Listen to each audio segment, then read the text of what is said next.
Paano? Maiwan ko muna kayo, ha? Magiging sa pag-uwi. Salamat dito.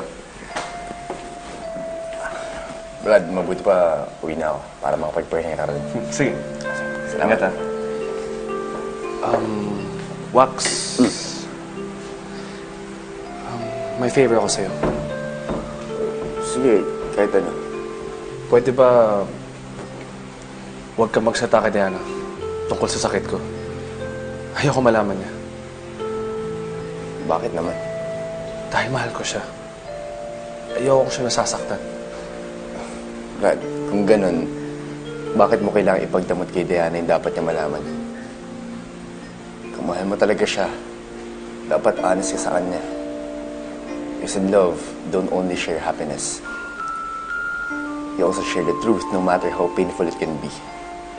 Look, Wax, call me a liar all you want. Pero ginagawa ko to para kay Diana. Pero paano kung biglang may nangyari, o kaya bigla ka nawala? Hayaan bang iwan si Diana na may galit sa'yo kasi di mo sa akin sinabi yung totoo? Wax, ang hirap ito para sa akin. Hindi ito madali.